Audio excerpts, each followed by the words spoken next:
Today, we're going to be covering the finances of someone in their early 20s that's on track to reach seven figures in net worth. Now, it's not because they're super aggressive, but it's because they're young and they have a great foundation that's going to let time do all the heavy lifting. However, there are some pressure points. We're going to walk through those and provide a few paths that can take their situation to the next level. Now, let's jump into it. Now, let's give some context. We're going to name this person Jim. He lives at home, he has no dependents, and he's in a relationship. He currently works as a manager and trainee for a big rental car company. He makes about 60,000 a year, but by summer of this year, he's expected to get a pay raise up to 70,000 a year. For being in his early 20s, that's doing awesome. Plus, he's living at home, so his expenses are low. Now, there are some life transitions that sound like could be in the near future. The first one being moving out. He's living at home, so at some point, he's either going to move out and rent a house or rent an apartment or buy a house. So, regardless of which option he chooses, he's going to have some money set aside to be able to put down a down payment or a security deposit. The second transition could be marriage. Depending on how serious this relationship is, I'd imagine marriage is somewhat in the question. If that's true, he's going to have to save up for potential wedding costs, ring costs, and everything else that comes with a wedding and getting married. And the third transition would just be increased independence. He's going to have to move out and pay for his own bills, his own groceries, which makes it critical that he's following a budget or doing some kind of tracking to where he knows where his money's going. Right now, it's not a big deal because he's low expenses at home, but when he moves out, he's gonna have to be able to start tracking that kind of stuff. This sounds like a typical person just starting out. So let's jump to the financial section to see how he's doing financially. Jim has a net worth of about $20 to $25,000. Another big accomplishment is he has no debt.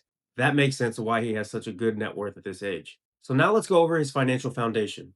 He has a checking account, a savings account, a Roth IRA, and a 401k.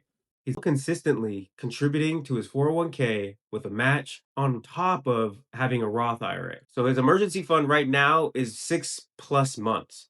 But that's again because he's living at home, low expenses. If he's going to move out soon, he's going to have a larger emergency fund because he's going to have more expenses month to month. So he wants to build his emergency fund up to about $20,000. So that tells me right away he knows somewhat of what he's doing. He's aware of his finances, he has a plan, and he's following it. He's setting himself up for real success. Now let's go over where he's at in the financial steps. I'm going to run through all of them really quick just as a refresher. Step one, build that 1 month buffer. Step two, take advantage of your employer match. Step three, wipe out all high interest debt. Step four, our fully funded emergency fund. Step five, we're going to max out our Roth and our HSA. Step six, invest at least 25% or max out our employer sponsored retirement account. Step seven, this is where we hit our other financial goals. So we start saving for kids or we start investing in like a rental property. And then step eight, pay off that low interest debt, to mortgage or student loans. Now, after taking a look at Jim's situation, he's working on building a fully funded emergency fund for when he moves out, and he's working on maxing out his Roth IRA this year. So I'd say he's between step four and step five. So he's in a pretty good spot. Now let's touch on what's working well. Right now, he has a great financial structure. He's got the right accounts in place, he's got his contributions in place, and now it's just let time do its thing. His emergency fund is growing, he's got that financial backing, and he doesn't have to get his financial life derailed. He has no debt. He can start building the net worth up even more, and I'd say the biggest thing for him right now is he has the right awareness. Being this young and having all these accounts in place is great. And this also shows that he is disciplined. And discipline is one of the biggest keys into building wealth. Now let's talk about where some pressure shows up. So Jim feels some pressure when it comes to eating out and how much he's spending on it. And I can imagine why he's feeling like this because he doesn't use a budget. So he doesn't really know how much he's spending all the time, which can cause some anxiety and be a little bit stressful. So, what I'm recommending just right off the bat, easy fix, just get a budgeting app. Now, another pressure point is what comes next. What now? As I mentioned earlier, he's living at home, so he's probably thinking about moving out. And in order to move out, he's going to have some cash saved up on the side for a down payment or for a security deposit. So he's got to figure out, does he start saving for that now or does he use some of his emergency fund? Like, how does he balance that? How does he go forward from here? How does he know how much to allocate to what?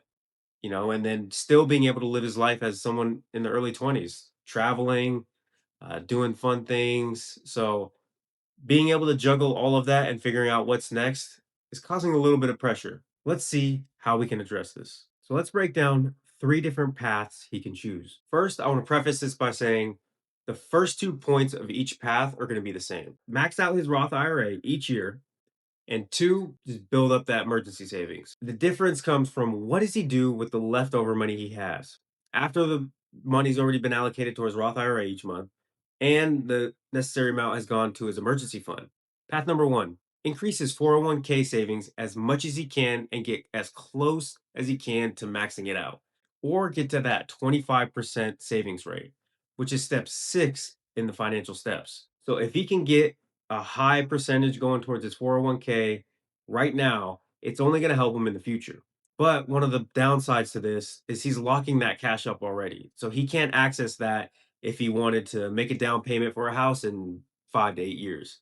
That money's stashed away, stuck in the retirement account. So the current trade off here is increased retirement savings for the future, but less flexibility short term. Now, path number two, he's still increasing his 401k, but not as aggressive as path number one. So, what he's going to do, slightly increase his 401k contribution, but use the rest of that money towards different saving buckets. The type of account he wants to open for those savings buckets depends on his time horizon. Say he wants to buy a house in about 10 years. I recommend opening up just a regular taxable brokerage account and putting money there. So that money has a chance to grow. So it's either going to be a brokerage account or it's going to be a high yield savings. Now, the second path doesn't come without any trade offs. One trade off being it's a little bit more complex of a situation. The third path is still increasing that 401k, but it's also using the rest of that money as spending money. So instead of putting that money in different buckets or putting it all towards his 401k to try to max it out. The rest of it is just he's just going to spend. And this is simply just because if he wants to go out to eat more or go travel more or basically just enjoy his time right now, this is what this path accomplishes. And now obviously there's going to be trade-offs here. So if he chooses to spend this money instead of, saving for a down payment or a future large expense, he's not going to have that money. This is sort of prioritizing, enjoying life right now, and saving and everything is kind of in the back seat. But this is an option for him. Now, I think all paths are reasonable, but it just comes down to what does he want to do and what feels right to him. What are the trade-offs that he can handle? Does he really want to maximize his retirement account? Does he want to start saving for future expenses? Or does he just want to enjoy his life more and be able to spend more? These are the decisions he's got to think about to decide which path he wants to head down. But overall, he's in a very good situation, got a good net worth for where he's at.